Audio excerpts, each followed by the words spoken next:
Let's take a moment to discuss love-hate relationships. Hate this bait for the way it's meant to run, with a swim bait hook down here, because it's thin and it has no action. However, as you all know from my ratings of the mold itself, as far as a fluke is concerned, or a trailer, it's an awesome bait. Well, since I've had this mold, I have been determined to figure out a way to make that part a hard bait with a lip so that it'll crank and that tail will kick like a mofo. And I have failed. I have failed over and over and over. I've tried making castings. I've tried doing separate molds. I've done everything I can think of but one thing. There's one thing I have left, and I thought it was going to be balsa, but no, I don't think that's it. Oddly enough, I think what it's going to take to get this to work is lead. I know, but hear me out on this one. Okay, kids, don't try this at home.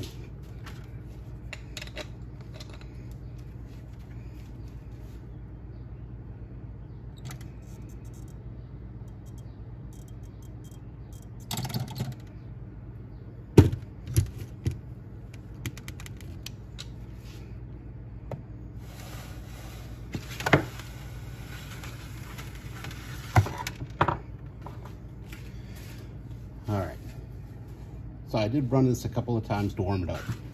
Otherwise, we're getting this. I put in the hook slot delete for the mold, and oh, let me tell you, this baby is hot. That's what I'm looking for. Maybe. Oofta. Luckily, lead melts at a lower point than aluminum, so we're able to pull this off. But I have a different plan too. Sit tight with me and I'm going to show you. Okay, so I also want half of this bait, right? So, but I'm not so concerned about the top half as I am, or the bottom half as I am the top half.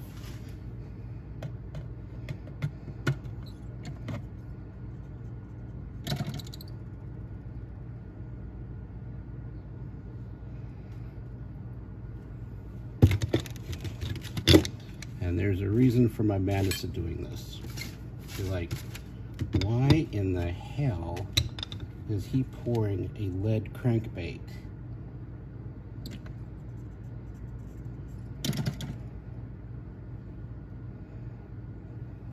Didn't like how that turned out. It didn't go, well, you know what? No, I do. I do like that. We'll go with that. So, I'll take my extra lead here, and we're going to plop that back in for a remix, just like we do with the plastic.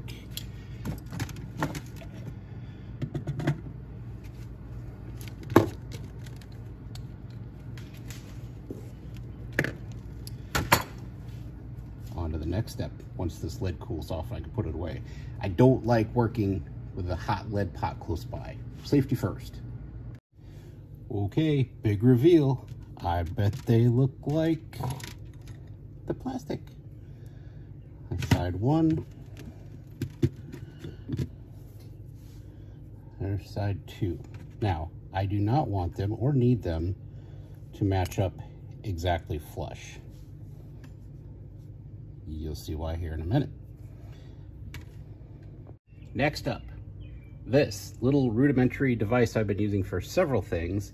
It's kind of like a poor man's vacuum form. I actually plug my vacuum cleaner hose in there, and all the air sucks in from there, like a reverse air hockey table. So what we're going to do then is we're going to take Lego. Everybody loves Lego. I'm going to put it there. Next, we are going to, how old is this? If you know, you know sort of thing. That's probably too many.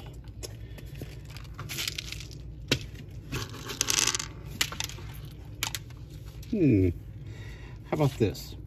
Wait one, take two. So now that the BBs are actually nice and level in there, we're going to take that and rest it as level as we can on those BBs. The plan is I am going to use a piece of cut up milk jug, and I'm going to heat it up, and then while this is running, vacuum form over the top of it.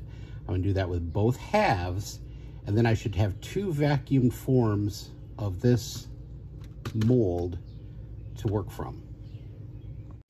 Okay, I'm going to have a lot of stuff going on, so it's going to get loud. I apologize in advance.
Little secret to y'all also, this is exactly how I make my stencils for my soft plastic baits.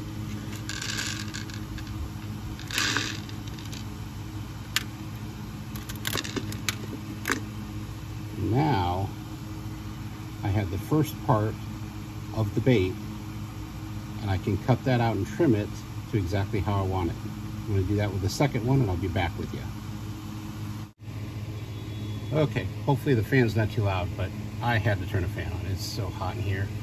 Now, it's just a matter of snippy. Sorry about that, camera. And we'll end up with two halves of what I'm looking to accomplish.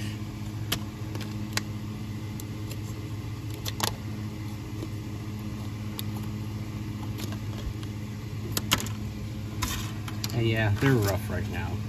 They are. But that's what sandpaper and other tools are for.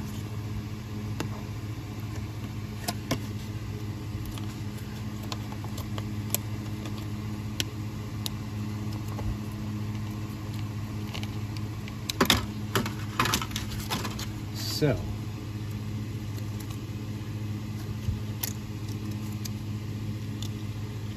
that is the premise of how I'm going to make this work.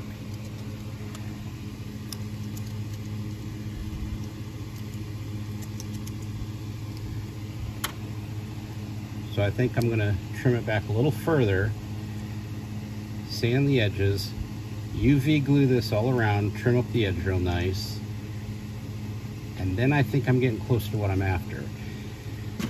I think I'm going to run the lip through here like that. Actually, I'm going to go up higher. I think that part of my problem why I've been failing is I've been running the lip down here. I think I need the lip up here, right in this area. I'm going to put two holes through it, run line through that so that the line goes directly through the body and back here to a hook that I'm going to, or an eye that I'm going to hang the hook off of.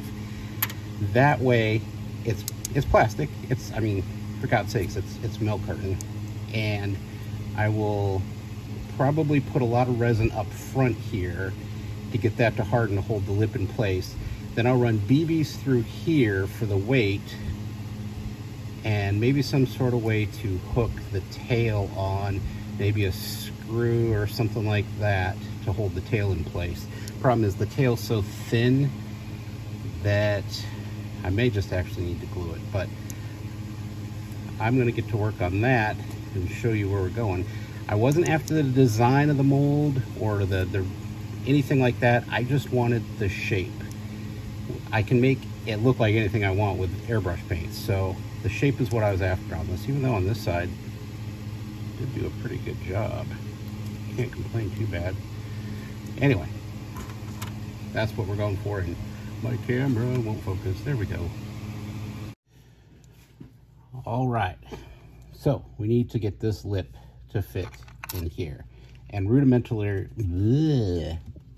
I'm not even gonna use that word.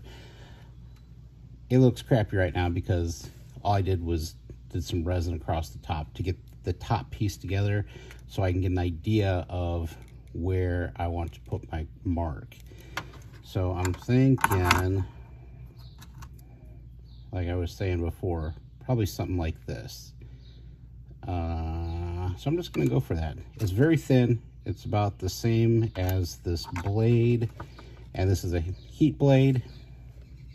Love this thing, use it all the time. I'm just gonna eyeball this and hope for the best.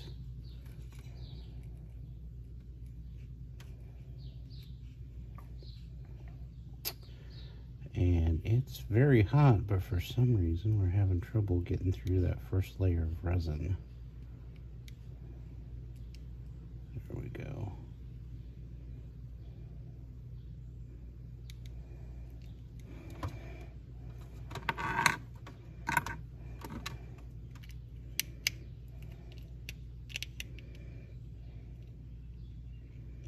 And a little more on this side.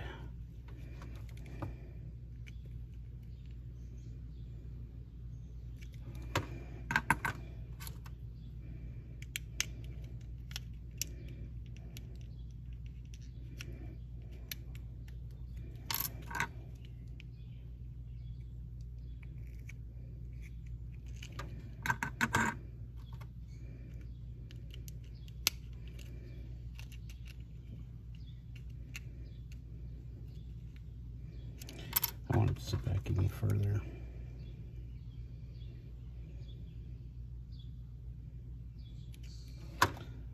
That might be what we're looking for.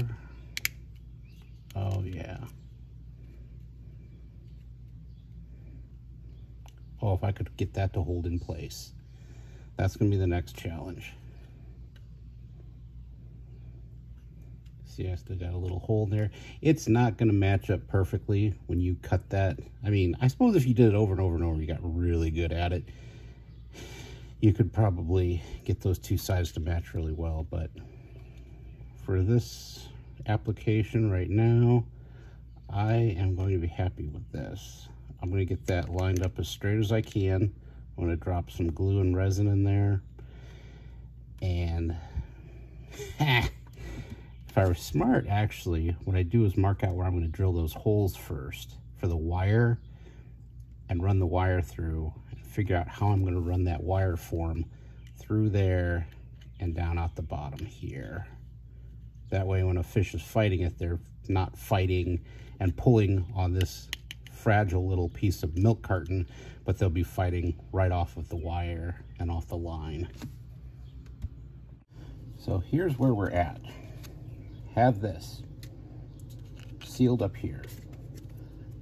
Got this. Instead of doing 2 holes, I'm doing 1.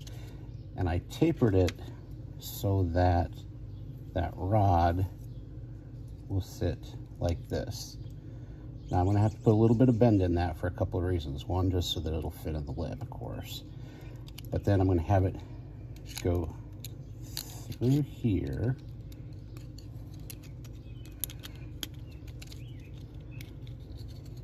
And again, this is not perfectly fit just yet, as you can tell.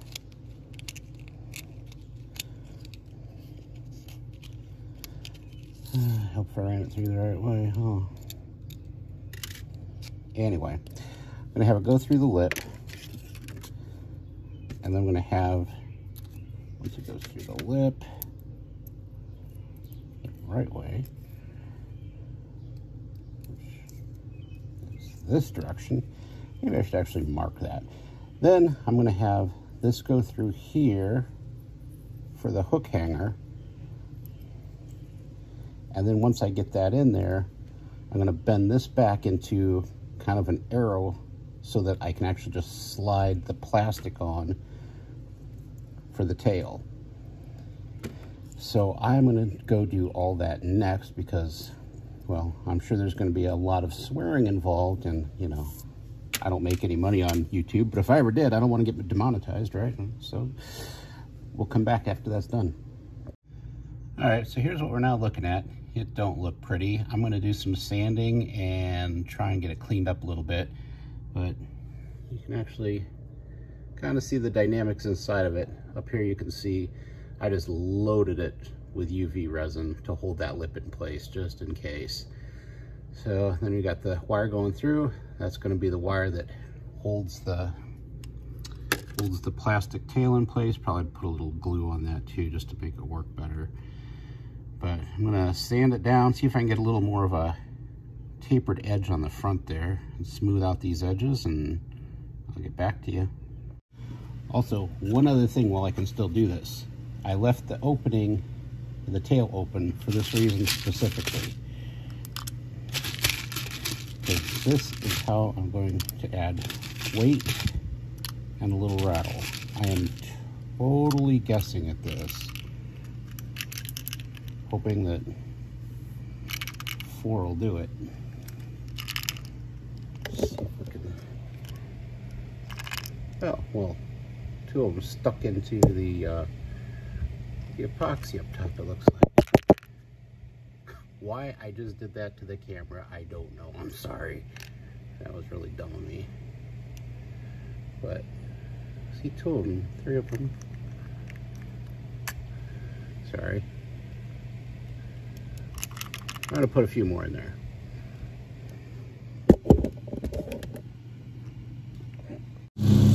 Sorry about the neighbor's mowing, but this isn't worthy of an airbrush, so we're going to rattle can this thing.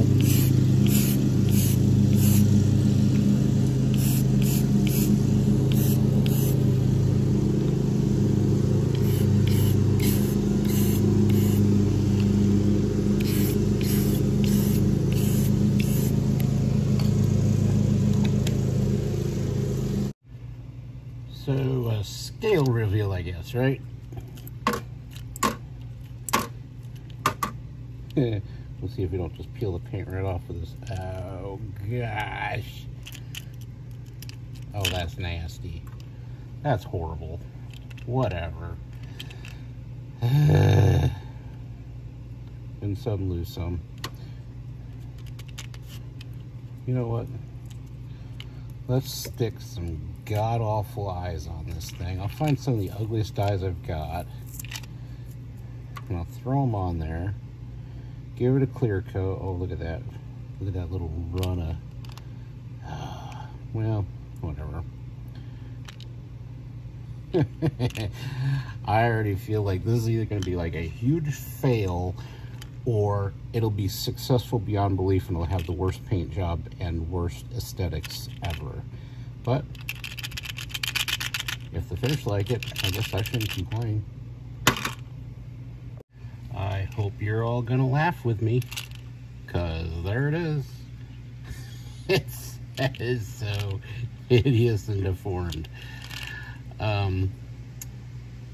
Yeah, I guess this will hopefully be a function and form over aesthetics. I don't know. This is I made it out of a milk jug, for God's sake, so I don't know. We'll see how it does. It's extremely windy and breezy today, so we'll see how it goes. I'm gonna try it. If we get some footage, that's great. I'm gonna try at the local mud pond. We'll see what happens. Oh, and one other thing. I put some bigger red eyes on this ugly thing. This is the cicada I made that you, or airbrushed, you probably saw earlier in another video. And I added a little bit of secondary action to it. I had the fish of a lifetime on this thing. I actually saw it plop it across. I saw the freaking water open up with a little whirlpool with the mouth of a huge bass.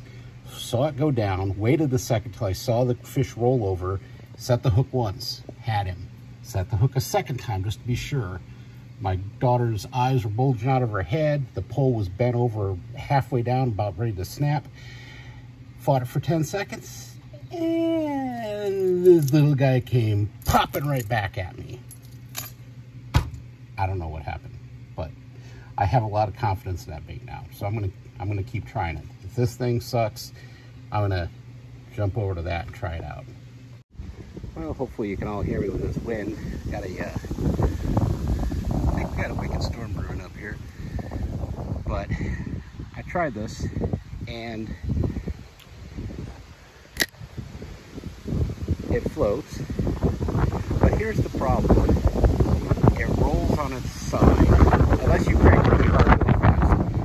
I think the problem is I forgot that those BBs are going to roll around wherever they want, and they tend to want to roll over to the side.